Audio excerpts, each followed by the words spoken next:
Good morning everyone. अभी तक जो भी हमने पढ़ा हुआ है उसको एक बार रिकॉल कर लेते हैं। तो सबसे पहले तो हमने न्यूट्रिएंट्स के बारे में पढ़ा था, और न्यूट्रिएंट्स के सोर्स क्या होते हैं। फूड होता है, ठीक है। और हर फूड में अलग अलग तरह के न्यूट्रिएंट्स मिल सकते हैं, और एक पर्टिकुलर फूड में एक से ज़्यादा टाइप का भी न्यूट्रिएंट मिल सकता है। फिर हमने रफेज के बारे में पढ़ा था एंड फाइबर्स के बारे में। फिर हमने ये जाना था कि बैलेंस डाइट कितना इंपॉर्टेंट होता है हमारे लिए, ठीक है। तो ये हमारा लास्ट टॉपिक था। उसके बाद हमने एक इंटरेस्टिंग फैक्ट पढ़ा था कि किसी भी तरह के फूड को कम्प्लीटली डाइजेस्ट होने में ऑलमोस्ट 18 आवर्स के आसपास लगता है, ठीक है। कुछ फूड होते हैं जो बहुत ज़्यादा जल्दी डाइजेस्ट हो जाते हैं, कुछ फूड बहुत ज़्यादा टाइम लेते हैं। तो मैक्सिमम जो है 18 आवर्स में कोई भी फूड अगर आप खा रहे हो तो वो डाइजेस्ट हो जाएगा, अगर आपकी हेल्दी बॉडी है तो।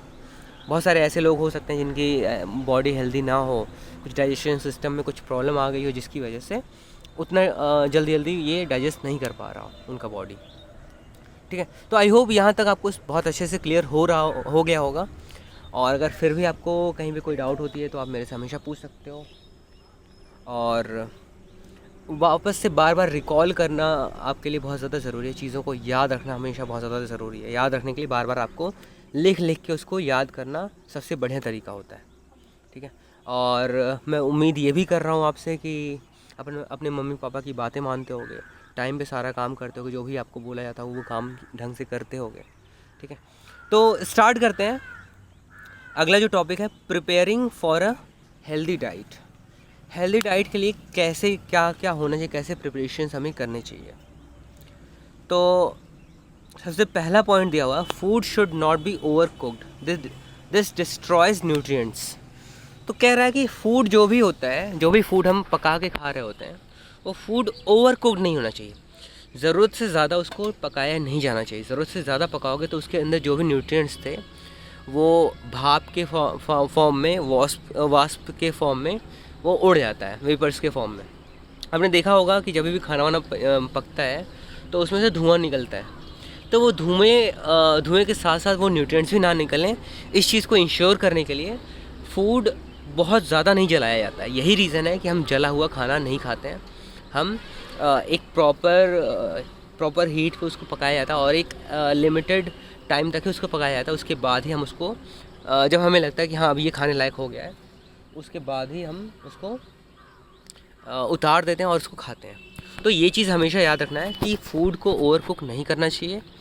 और उसके पीछे रीज़न ये है कि अगर फूड को ओवर कुक करेंगे तो सारे के सारे न्यूट्रिएंट्स उड़ जाएंगे, फिर हमारे फूड खाने का कोई फ़ायदा नहीं होगा, क्योंकि हमें पता है कि फूड से हमें न्यूट्रिएंट्स मिलते हैं। अब हम फूड खाने से अगर हमें न्यूट्रिएंट्स ही ना मिल रहा हो तो फूड खाने का कोई फ़ायदा नहीं हुआ। वो सिर्फ और सिर्फ हमारा पेट भरेगा। पेट भरने के अलावा हमारे बॉडी को के किसी काम में नहीं आएगा वो। मतलब वो पेट भरने के बावजूद भी हमारा बॉडी जो है प्रोन टू एनी डिजीज़ हो सकता है, ठीक है। मतलब ऐसे कि अगर आप खाना खा रहे हो और उसमें न्यूट्रिएंट्स नहीं है तो आपको फिर भी बीमारियां होने के चांसेस बहुत ज़्यादा हैं।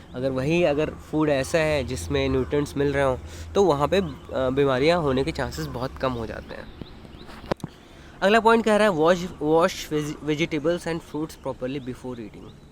तो ये तो कोई भी चीज़ हो, यहाँ तक कि अपने हाथ भी आपको, अभी तो जो कोरोना का टाइम है तो इस टाइम पे तो स्पेशली आपको बोला जाता होगा कि कुछ भी खाने आने से पहले तो प्रॉपरली हैंड वॉश करना ज़रूरी होता है, और उसके लिए साबुन से या फिर हैंड वॉश से हो धुलना ज़्यादा ज़रूरी हो जाता है, ठीक है।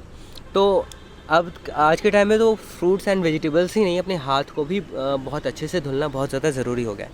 इसके पीछे बहुत सारे वीडियोस भी आए हैं, इंस्ट्रक्शंस आए हुए हैं कि कैसे आपको अपना हाथ धुलना चाहिए, ठीक है। तो ऑलमोस्ट 20 सेकंड का रूल है कि 20 सेकंड तक एटलीस्ट आपको अपना हाथ धुलना चाहिए, और उसको धुलने का तरीका भी बताया गया है। अगर आपको नहीं पता है तो आप सर्च कर सकते हो इंटरनेट पे, आपको वीडियो मिल जाएगा कि कैसे हाथ धुलना चाहिए होता है। उसका भी एक प्रॉपर तरीका बताया गया, ताकि आपको मतलब अगर कहीं पे भी छुपे भी हों आपके हाथ के आसपास में कहीं जो माइक्रो ऑर्गेनिज़म्स हैं तो वो धुल जाएँ साथ में, ठीक है। Do not share toothbrush, comb, handkerchief, towel, soap and other things. जो भी पर्सनल बिलोंगिंग्स होती हैं आपकी, उनको तो किसी भी कीमत पे किसी से भी नहीं शेयर करना होता है। चाहे वो टूथब्रश हुआ, चाहे वो कंघी हुई, हैंकी तो किसी भी हाल में नहीं शेयर करना होता है, क्योंकि हैंकी में आपके अपने स्वाब वगैरह होता है, तो उसमें जर्म्स वगैरह हो सकते हैं। वो एक के जर्म्स दूसरे के बॉडी में ना जाएं, इस चीज़ को इंश्योर करने के लिए हम किसी दूसरे का टॉवल नहीं यूज़ करते हैं, हैंकी नहीं यूज़ करते हैं। और भी बहुत सारी चीज़ें हैं जो हमारे पर्सनल यूज़ के लिए होते हैं, उनको तो किसी और से शेयर नहीं करना चाहिए होता है।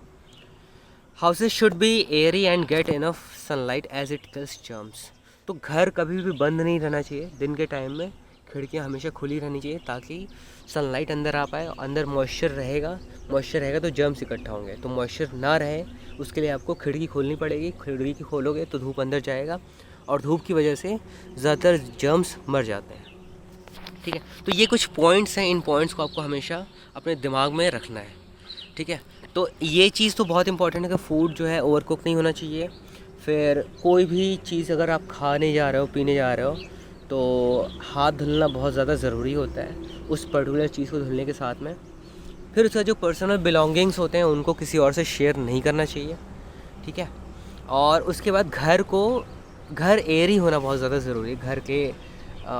घर के थ्रू एयर पास होना चाहिए। हो सकता है कि किसी के घर पे एसी वगैरह भी हो, तो उनको ऐसा लगता हो कि एसी ऑन रहे वो ज़्यादा अच्छा है, लेकिन उससे कहीं ज़्यादा अच्छा है कि सुबह में थोड़ी देर के लिए ही सही, लेकिन धूप अंदर आने दो, हवा पास करने दो। उसके बाद अगर आपको एसी वगैरह चलाना तो वो चलेगा, कोई दिक्कत नहीं है। लेकिन आप दिन भर अगर एसी के आदी होते हो तो ये बहुत अच्छी बात नहीं है। ठीक है, फिर आगे बढ़ते हैं। यहाँ पे हमारा आगे बढ़ते हैं। प्रोसेस ऑफ डाइजेशन के प्रोसेस क्या है, ये थोड़ा सा लंबा प्रोसेस है, तो इसको बहुत अच्छे से समझने की कोशिश करेंगे। इसको एक स्टोरी के थ्रू हम समझने की कोशिश करेंगे। एक पूरा ये जो प्रोसेस है, ये प्रोसेस ऐसा है कंटिन्यूअस प्रोसेस, इसमें कोई भी पार्ट स्किप नहीं कर सकते। तो इसको बहुत ध्यान से आपको सुनना है और बहुत अच्छे से समझने की कोशिश करना है। सबसे पहले कह रहा है digestion begins in the mouth itself. तो एक क्वेश्चन बन सकता है कि डाइजेशन कहाँ स्टार्ट होता है आपके बॉडी में। तो हमारे मुंह में ही डाइजेशन स्टार्ट हो जाता है। जब फूड के साथ में सलाइवा मिक्स होता है तो वहीं पे डाइजेशन स्टार्ट हो जाता है। सलाइवा मतलब आपके मुंह में जो लार होता है उसी को सलाइवा बोलते हैं। The liquid in our mouth is the saliva. तो हमारे मुंह में जो लिक्विड है उसी को सलाइवा बोला जाता है। It helps us to digest the food. ये डाइजेस्ट करने में फूड को हेल्प करता है। When we start eating our teeth break down the food into smaller pieces. जब हम खाना स्टार्ट करते हैं तो सबसे पहले तो दांत उसको स्मॉल पीसेस में तोड़ देता है। फिर saliva softens the food to a pulp. Saliva जो है उसको सॉफ्ट कर देता है उस फूड को। जैसे अगर आपने रोटी खाई, रोटी थोड़ा सा हार्ड हो सकता है, तो जब आप रोटी को खाओगे, उसको चबाओगे और उसमें सलाइवा मिक्स होगा तो रोटी और ज़्यादा सॉफ्ट हो जाता है। The tongue then pushes bits of its mashed food into the throat where it is swallowed. फिर उसका जो टंग होता है, आपकी जीभ होती है, वो और ज़्यादा अंदर पुश करती है फूड आइटम को। ठीक है, थ्रोट में वो पुश करती है। थ्रोट क्या बोल सकते हो आप, फूड पाइप भी बोल सकते हो, फूड पाइप भी बोल सकते हैं, ओसोफेगस भी बोल सकते हैं।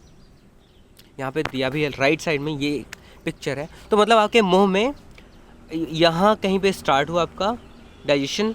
सलिवरी ग्लैंड्स जो होते हैं उनके थ्रू ही सलाइवा रिलीज़ होता है, जिसकी वजह से आपका मुंह हमेशा वाटरी होता है। फिर जो टंग होता है, टंग जो है फूड को फर्दर पुश करता है, जो हमारे थ्रोट तक पहुंचता है। थ्रोट से जो कनेक्टेड जो ट्यूब होता है, उस ट्यूब को क्या बोलते हैं, ओसोफेगस या फिर फूड पाइप, एक तरीके का पाइप होता है। फिर आगे कह रहा है the food now moves down a tube called a food pipe और ओसोफेगस इनटू द स्टमक। तो जो स्टमक होता है या फिर जो फूड पाइप होता है या फिर ओसोफेगस होता है, ये कहाँ से कहाँ कनेक्टेड होता है, ये हमारे मुंह से लेके स्टमक तक कनेक्टेड होता है। तो अगर आप ये देखो, ऑब्ज़र्व करो, तो ये जो एक पाइप है, ये पाइप जो है वो कहाँ से कहाँ कनेक्टेड है, ये मुंह से कनेक्टेड है और स्टमक तक गया हुआ है।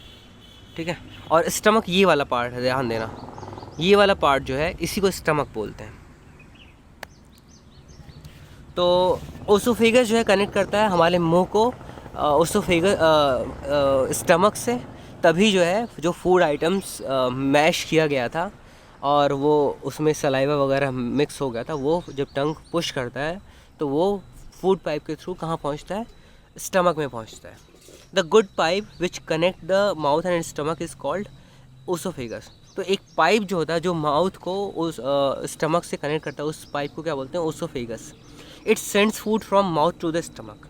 तो इसको फूड पाइप को कनेक्ट फूड को जो है मुंह से स्टमक तक ले जाने में हेल्प करता है। कौन सा चीज़, फूड पाइप जो होता है या फिर ओसोफेगस। तो आपको दोनों ही टर्म्स याद रखने हैं, ओसोफेगस भी याद रखना है और फूड पाइप भी याद रखना है। आपसे एक क्वेश्चन पूछा जा सकता है कि which of these are synonym of food pipe. तो फूड पाइप का सिनोनिम में एक ओसोफेगस दिया होगा और 2-4 और वर्ड्स लिख देगा, ठीक है। तो अगर आपको पहले से पता है ओसोफेगस तो आप तुरंत के तुरंत टिक कर दोगे। आगे बढ़ते हैं। The stomach plays an important role in digestion. तो डाइजेशन तो स्टार्ट हो गया था मुंह में ही, आपके सलाइवा जो था, सलाइवा में जब मिक्स हो जाता फूड, वहीं पे आपका डाइजेशन स्टार्ट हो गया था। फिर उसके बाद स्टमक जो है बहुत इंपॉर्टेंट रोल प्ले करता है फूड को डाइजेस्ट करने में। कैसे करता है? It is a hollow muscular bag.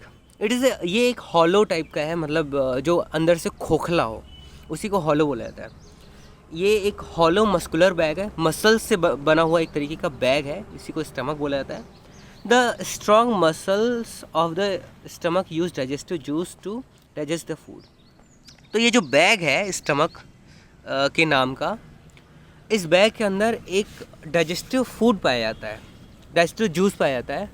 वो क्या करता है कि फूड को डाइजेस्ट करने में हेल्प करता है। It changes the mashed food into a semi solid food. तो पहले तो आपने सलाइवा वगैरह में मिक्स हुआ था तो वो मैश कर दिया था फूड को। अब स्टमक में क्या कर रहा है, वो जो मैश्ड फूड था उसको वो थोड़ा सा और उसमें एक तरीके से पानी मिल गया, वो थोड़ा सा और ज़्यादा लिक्विफाई हो गया, पेस्ट की तरह वो एक तरीके से बन गया। लेकिन वो पेस्ट थोड़ा सा ज़्यादा पतला पेस्ट हो गया, ऐसे समझ सकते हो आप। मतलब आप ऐसे बोल सकते हो कि अगर पहले अगर टूथपेस्ट जैसा कुछ अगर मुंह में हो गया होगा, टूथपेस्ट जैसा थोड़ा सा ज़्यादा सॉफ्ट, तो आपके स्टमक तक आते आते वो कैसा बन गया होगा, जैसे जेलीज़ होती हैं या फिर मॉइस्चराइजिंग क्रीम्स होते हैं उनकी तरह बिल्कुल सॉफ्ट हो चुका होगा, सेमी सॉलिड फूड हो गया होगा, ठीक है। फिर food remains in the stomach from 1 hour to 4 hours. तो 1 घंटे से 4 घंटे तक आपका फूड स्टमक में रहता है। यही कारण है कि आपको बोला जाता है रात में सोने से पहले, खाने और सोने के बीच में 4 घंटे का गैप, 3 से 4 घंटे का गैप होना चाहिए, ताकि स्टमक से सारा का सारा फूड नीचे चला जाए, ताकि आपको डाइजेशन में कोई प्रॉब्लम ना हो। This is why we feel full in the evening after a very heavy afternoon meal. तो यही कारण है कि जब आप आफ्टरनून में बहुत ज़्यादा हैवी मील खाते हो उसके बाद आपको काफ़ी देर तक पेट भरा भरा सा लगता है। आगे कह रहा है when the stomach has finished it's work muscles at the lower end of the stomach opens. जब स्टमक में सारा काम हो जाएगा पूरी तरीके से, जो पेस्ट था, सेमी सॉलिड पेस्ट था, उस फॉर्म में पूरा का पूरा फूड कन्वर्ट हो जाएगा। उसके बाद स्टमक खुलता है। स्टमक का जो नीचे वाला पार्ट है वो, उसमें ओपनिंग होती है। The liquid food now moves to the small intestine. इसके बाद जो है जो फूड था वो फर्दर कहाँ पहुँचता है, स्मॉल इंटेस्टाइन में, ठीक है। तो यहाँ तक आई होप पूरा क्लियर हो गया होगा आपको। एटलीस्ट स्टमक तक का जो भी फूड में जो भी प्रोसेसेस हो रहे थे वो सारा का सारा आपको क्लियर हो गया होगा। इसके बाद हम नेक्स्ट लेक्चर में स्मॉल इंटेस्टाइन में क्या हो रहा है, उसके बाद फिर फर्दर आगे क्या हो रहा है, उन सब चीज़ों के बारे में ज़्यादा डिटेल में पढ़ेंगे। तो आज यहीं पर रहने देते हैं, तब तक के लिए थैंक यू।